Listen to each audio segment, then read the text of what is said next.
Hey guys, welcome back to my YouTube channel. This is Shima from Shima's Vlog and Cook. বন্ধুরা এই মাত্র আমরা গির্জা থেকে বাসায় আসছি। আজকে ছিল আমাদের স্টার সানডে, মানে পুনরুত্থান। আজকে আমাদের যিশু মৃত্যুকে জয় করে 3 দিন পরে কবর থেকে উঠেছেন এবং এই জন্য আমরা পুনরুত্থান পর্বটা পালন করি। গির্জা থেকে এসে আমি দই, চিরা আর মিষ্টি দিয়ে একটু মিষ্টান্ন অ্যাজ এ নাস্তা হিসেবে খেয়ে নিলাম। তারপরে এখন রান্না করছি দুধ সিমাই। আমার বাচ্চারা এখনও ঘুমাচ্ছে, ওরা উঠে এই সিমাইটা খাবে। এই সিমাইটা একটু পাতলা পাতলা রান্না করব এইরকম, এতে করে আর দলা পাকি যাবে না। আমি 1 কেজি দুধের মধ্যে আধা প্যাকেট সিমাই দিয়ে রান্না করেছি।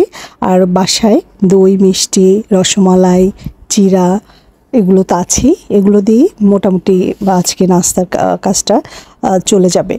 তারপরে খাওয়া দাওয়ার শেষে আমি এখন মাংস রান্না করব, মানে দুপুরের রান্নায় চলে আসছি। আর এটা হচ্ছে গরু মাংস। আমার ফ্যামিলিতে সবাই গরু মাংসটা খুব পছন্দ করে এবং যে কোনো অনুষ্ঠানে এটা আমি রাখি। আজকে রান্নাবান্না করে খেতে খেতে অনেক লেট হয়ে যাবে, বিকজ আমাদের গির্জা সকাল 9টায় শুরু হয়েছে আর শেষ হতে এবং বাসায় ফিরে আসতে আসতে 12টা বেজে গেছে। প্রায় 11টা পর্যন্তই, 11:30 পর্যন্ত গির্জা চলেছে। আজকের আইটেমসের মধ্যে থাকবে মুরগির রোস্ট আর দই, রুই আর এই গরু মাংসটা। সবজি করব না, কারণ এত মানে মাছ মাংস থাকলে আমার বাচ্চারা একদম সবজি খায় না। তো ভেবেছি যদি একটু লেফট ওভার তরকারি থাকে আগামীকালকে একটু সবজি রান্না করে নিলেই চলবে। আমি দই রুইটা রান্না করব জীবনে প্রথমবার। আপনাদের সঙ্গে রেসিপিটা এই ব্লগের মধ্যেই ছোট আকারে শেয়ার করব, দেখতে থাকুন। আর আপনাদের কমেন্টস কিন্তু জানাবেন আপনারা কীরকম করে দই রুই রান্না করেন। তো প্রথমে আমি মাংসের মধ্যে কিন্তু সব মশলা দিয়ে ভালো করে মেখে নিচ্ছি, ইভেন তেলটাও দিয়েছি। এতে করে যা হয় কাঁচা মাংসের মধ্যে মশলাটা খুব ভালো করে ঢুকে যায়। তারপরে কিন্তু আমি এটা কড়াইয়ে কষায়ে তারপরে একটু আলু দিয়ে রান্না করব।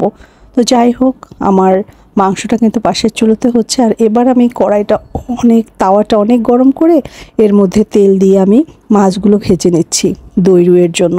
তো এটা হচ্ছে 1.5 কেজি ওজনে একটা রুই মাছ। আমি মানে এইভাবে কেটে নিয়েছি। আপনারা এই কাটটা জানেন কি না, এটাকে চাইনিজ কাট বলে, আরেকটা গোল গোল করে কাটা হয়।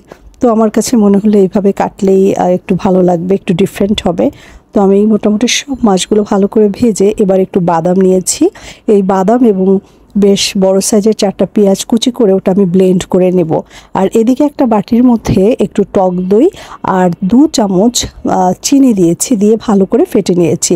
একটু মিষ্টির রাখবো পরিমাণটা, এর জন্য 2 চামচ চিনি দিয়েছি। ভালো করে ফেটে নিচ্ছি যাতে খুব সহজেই ঝোলের সঙ্গে মিশে যায়। এবার আমি দই রুই রান্না করছি। এই দই রুইয়ের একটা হিস্ট্রি আছে। আমার স্কুলে একটা প্রোগ্রামে আমরা খেয়েছিলাম, তো তখন দই রুইটা আমি জীবনে প্রথমবার খাই এবং এত ভালো লেগেছিল। তো ভাবলাম যে এটা আমি একদিন রান্না করব। সে একদিন করতে করতে আর একদিন হয়নি। তো আজকে আমার সেই একদিন, আমি দেখি রান্না করি আর আপনারা আমাকে কমেন্টসে জানাবেন যে আপনাদের মতো হচ্ছে কি না। এরপরে আমি সেই পেঁয়াজ আর বাদাম বাটা এবং আদা রসুন পেস্ট দিয়ে ভালো করে মশলাটা কষিয়ে নিচ্ছি। এই মশলাটা কিন্তু অনেক ভালো করে কষিয়ে নিতে হবে, তা না হলে কিন্তু তরকারিটা ভালো মানে লাগবে না খেতে। এরপরে আমি হলুদ, মরিচ, জিরা, ধনিয়ার গুঁড়া দিয়ে মশলাটা ঢেকে কষিয়ে নিচ্ছি। কিছুক্ষণ ঢেকে দিলেই কিন্তু দেখবেন মশলাটা অনেক ভালো করে কষানো হয়ে গেছে। একটু বাদাম বাটা দেওয়াতে ঝোলটা বেশ গ্রেভি হয়েছে আর তেলটাও কিন্তু ছেড়ে দিয়েছে। এই পর্যায়ে আমি মাছগুলো দিয়ে দিচ্ছি। নর্মালি আমরা মাছ রান্না যেরকম করি ওরকমই হবে, তবে এই ক্ষেত্রে মাছটা কিন্তু ভালো করে ভেজে এবং মশলাটা কষিয়ে নেবেন। রুই মাছের একঘেয়েমি রেসিপি থেকে বের হয়ে এইরকম একটু ডিফারেন্ট করে রান্না করলে কিন্তু অনুষ্ঠান বাড়িতে বেশ ভালো লাগে।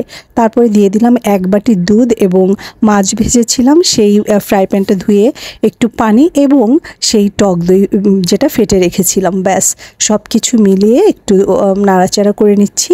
বেশি ঘাটাঘাটি করলে কিন্তু মাছ ভেঙে যাবে। আমি এভাবে কড়াইটা নাড়াচাড়া করে করেই কিন্তু এই মাছটা ঢেকে মাঝে মাঝে ঢাকনা খুলে রান্না করে নিচ্ছি এবং নামানোর আগে একটু কাঁচামরিচ এবং উপর থেকে গরম মশলা গুঁড়ি মানে ছিটিয়ে দেব। এই হলো দই রুইয়ের রেসিপিটি। আশা করি আপনারা যদি করেন আপনারাও খেয়ে এর প্রেমে পড়ে যাবেন। তো দেখা যাক আমার দই রুইটা লাস্ট পর্যন্ত কি হয়। আর দেখতে থাকুন আজকে আমাদের ইস্টারের ব্লগ, আমি নেক্সট কি রান্না করি। বন্ধুরা ফার্স্ট টাইম আমার চ্যানেলে যারা জয়েন করেছেন তাদের সবাইকে ধন্যবাদ জানাচ্ছি। আর এই যে হয়ে গেল, এবার আমি রান্না করছি রোস্ট। তো আমি প্রথমে কিন্তু রোস্টের মশলাটা অনেক ভালো করে কষিয়ে নিয়েছি, আপনারা দেখতেই পাচ্ছেন এটা থেকে তেলটা ছেড়ে দিয়েছে। আর আজকে কিন্তু আমি রাঁধুনি গুঁড়া মশলায় রোস্ট রান্না করি। কারণ কি জানেন, রাঁধুনি গুঁড়া মশলাটা দিয়ে রোস্ট, কালাভুনা, বিরিয়ানি এগুলো রান্না করলে ঝামেলাটা কমে যায়, খেতেও মজা লাগে এবং সবাই খেয়ে কিন্তু এর প্রশংসা করে। একটু ডিফারেন্ট একটা টেস্ট আসে অনুষ্ঠানে রান্না করার জন্য। তো চেষ্টা করবেন এরকম প্যাকেট মশলা দিয়ে রান্না করে নেওয়ার জন্য, এতে কিন্তু আপনার খাটনিটা একটু কমবে। তো হয়ে গেল আমার রোস্টটা, এটাও কিন্তু অনেক মজা হয়েছে। আর এখানে আমি রান্না করেছিলাম প্রায় 2.25 কেজি পোলাও, এবং পোলাওটা কিন্তু খুব ভালো হয়েছে, দেখে বুঝতে পারছেন। আর এই যে মাংস, মাছ আর রোস্ট। বাচ্চাদের ঘরে একটু রোস্ট আমার করতেই হয়, কারণ ওরা অনেক পছন্দ করে। একটু বেশি করে করি যাতে 2-1 দিন মানে পরের দিনও খেতে পারে। আর একটু লেবু। তো বলতেই পারেন কেন সবজি রাখি নাই, ওই যে সবজি কালকে তরকারিটা কমে যাবে তখন একটু সবজি রান্না করে নিব। তো আজকে আমাদের খেতে খেতে প্রায় 2টা বেজে গেছে।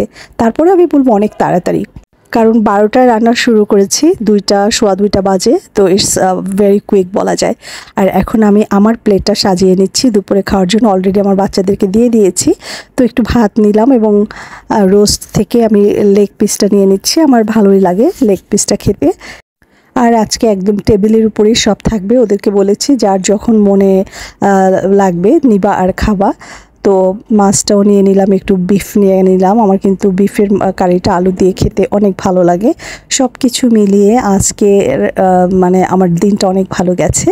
আর গত 1 সপ্তাহ ধরে আমাদের পুনথানের আগে বেশ অনেকগুলো মানে গির্জায় মিশা হয়, প্রোগ্রাম হতে থাকে। তো এই সময়ে আমি প্রত্যেকটা প্রোগ্রামে অ্যাটেন্ড করেছি। আর আমি এগুলো করার চেষ্টা করি, কারণ রোজা না করে ঈদ করায় যেমন আনন্দ নেই, উপোস না করে পূজা করতে যেমন ভালো লাগে না, তেমনি আমার এই যে বড়দিন, তারপরে পুনরুত্থানে এগুলোর আগে যে মানে ইভেন্টসগুলো হয় সেগুলো না করলেও কেন জানি আমার কাছে অপূর্ণ থেকে যায়। আর সন্ধ্যায় প্রতিবেশীর বাড়িতে একটু মিষ্টি পাঠিয়েছিলাম, সেমাই পাঠিয়েছিলাম। এই তো সারাদিন ভালো কেটেছে। সবাইকে ব্লগটি দেখার জন্য থ্যাঙ্কস জানাচ্ছি। আজকে বিদায় নিচ্ছি, সবাই ভালো থাকবেন, টাটা।